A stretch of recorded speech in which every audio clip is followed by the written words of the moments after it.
Hey there, folks. D to the S here.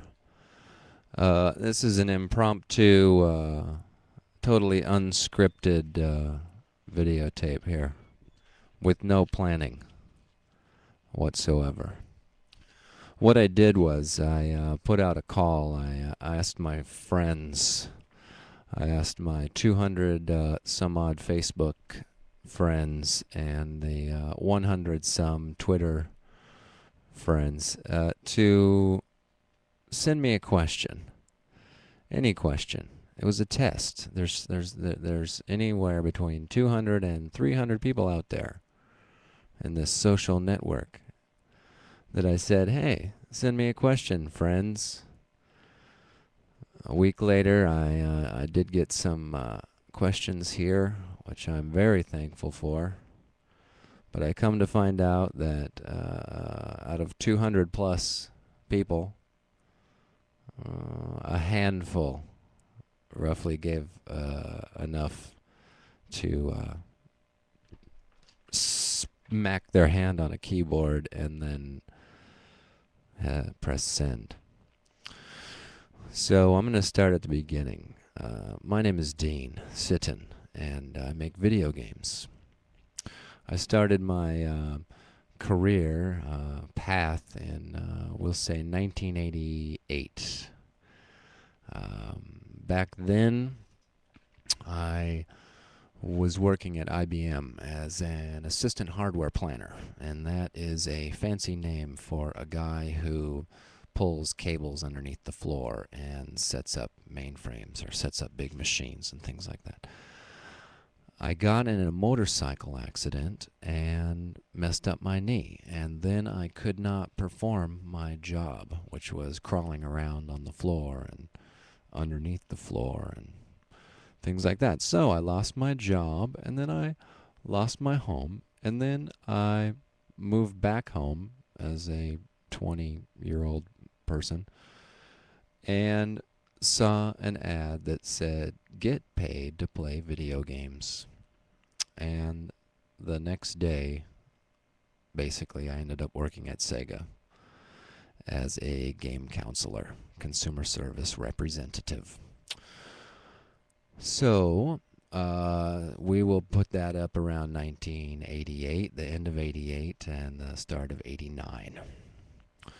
My job description was to basically answer phone calls and tell folks how to beat games. I'd look through a large Bible that had all the game tips in it when someone would call in and have some part of the game they couldn't beat. Then they'd dial up the number, they'd get me on the phone, and then I'd say, "Hit the guy in the head 3 times, thank you for calling." And that was the end of that. So that's what we did all day, as we would play games and draw and socialize and answer calls about video games. And so while I'm doing that, I am fortunate enough to be involved in creative meetings and things like that. So then they'd have brainstorming sessions or, pizza party. Let's go rap about, whatever. And so I started to do those sorts of side projects and help out with the test department or help out other producers or help out the legal department or whatever with these special projects. And so they're creative, endeavors, creative elements of some kind. With this, is this game any good? Evaluation and stuff like that. What are the strengths of this game and stuff like that? That marketing folks or other producers could translate into, would this make a good game and stuff like that. So, as a game counselor, I'm doing all this crazy crap, and it's not really my job, and there's a conflict. And so, long story short, I end up naming a bunch of games and characters and things like that, but then I also end up, shooting myself in the foot as far as continuing to be a game counselor. That wasn't where my heart was at anyways. I looked at that as, a way to get my foot in the door and, you know, show them what I could do and hopefully move up forward that way. So I named Ivo Robotnik and helped develop the U.S. storyline for Sonic the Hedgehog and named, you know, the bad guys and stuff like that. I named like Donald Duck's Quackshot. I named Decap Attack starring Chuck the Head. I got to do a lot of cool things, but I also got fired because that wasn't my job to do that. And when the moment presented itself for me to be fired, that's pretty much what happened. To carry that a little forward, there was a time where I was not necessarily in the good graces of the company because I was considering, or I did pursue legal action, because my position was that you can't fire a guy if you're telling him to do these things and he's helping you and it's for the greater good of the company. And you can't tell a guy to do something and then fire him for doing it. Anyways, so I wasn't making any friends there as far as leaving the company and trying to re-enter the industry, let's just say. So after some time that maybe I was blacklisted, that's my own personal belief at that time, I learned a term, persona non gratis, which is basically Latin for stay away from that guy. But, you know, that is the period of time between maybe I left Sega in 92 and, you know, so this is 93 or, you know, in that area. So a little bit of rocky road, and through clever negotiation, I get to make video games. I get to pursue my, you know, bliss as far as that is concerned, and then they allow me to work on my first game, which was Shakan, the Forever Man. So that was a quick, you know, summary of how I entered into the industry, and kind of a accident, and felt that I could, you know, use this creative energy and hopefully get my foot in the door there. And so not the best as a plan of attack, but it did work out. So since then, I've basically worked on a lot of different projects for a lot of different companies and returned. And then so hopefully when I threw this question out there to my friends, having known some of this stuff, or having known me as a raving egomaniac, that they would at least throw me a bone and give me some questions. So here they are now. I'm going to just say that to the other 290 people that didn't do anything, thanks for nothing.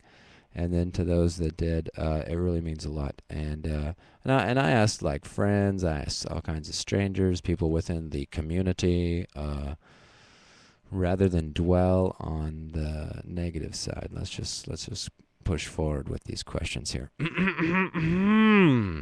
The first question is from Minji Moo, and it is, when are you coming back to the UK?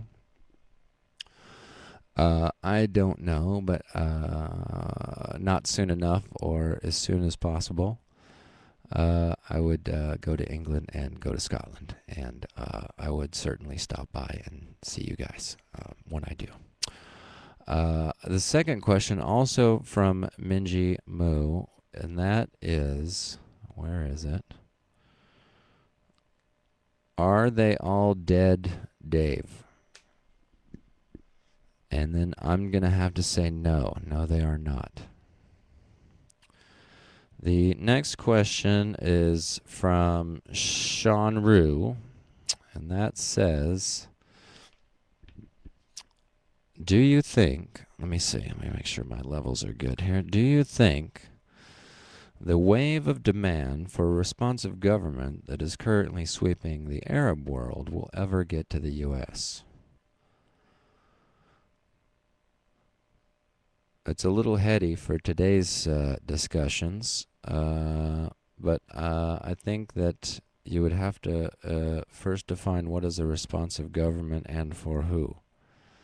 Um, let's just leave it at that. The next question here is from Tina Catpaws.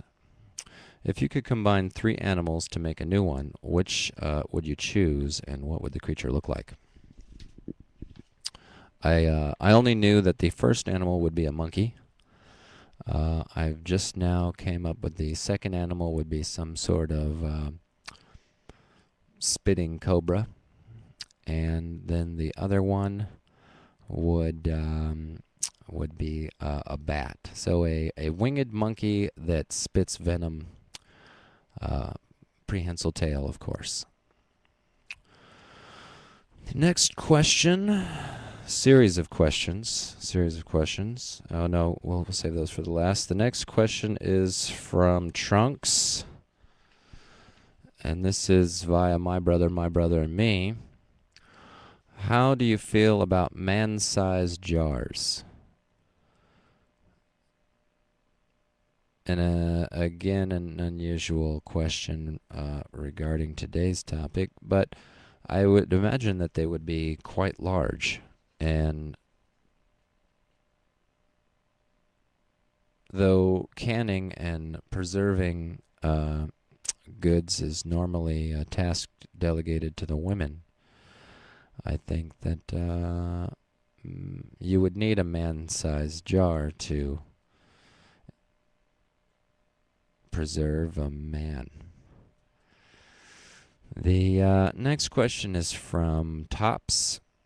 It is a series of letters and symbols, a couple of punctuation things thrown in, and it does end with a question mark. However, it does not look like a sentence. It could possibly be some highly encrypted algorithm here. I'm not certain, but it does read Habij 3 Enjoy Ndhojkuha Jipi erupted /JK /Pijipui Ops DS Apwa Po JE question mark. And I would have to say yes. The next series of questions come from my high school friend, my best friend in high school, middle school, and also a friend in the video game industry. We both ended up working at Sega, I think, within about the same week. I got the job, and then I said, my friend, blah, blah, blah, got him the job. So he basically knows more than any one person should know about me, and has passed that along in the form of a series of questions. So, have you at any time passed out while taking a bong rip? I don't know what that is, so I don't know what that is. Have you ever ran across a freeway to get to an arcade? Yes, I ran across the 101 in order to get to the Fashion Island arcade there at the ice skating rink. Have you ever decided not to go to the bathroom while playing an arcade machine? What was the result? High score or moist pants? What was the game? Well, this is a setup because you know, John, that the game was Super Mario Brothers, the original. I guess it was just Mario Brothers, not Super Mario Brothers. It was in a Pizza Hut after hours. Some college friends' father owned a Pizza Hut, and we were in there after hours drinking all their beer and playing all their video games. I was doing quite well on Mario Brothers. I was also drinking heavily and made an executive decision to continue playing. I was thinking, I could one more level, and then I'm going to go hit the men's room there. All right, one more level. All right, and I got this. Okay. And then by that time, it was too late. but I did do very well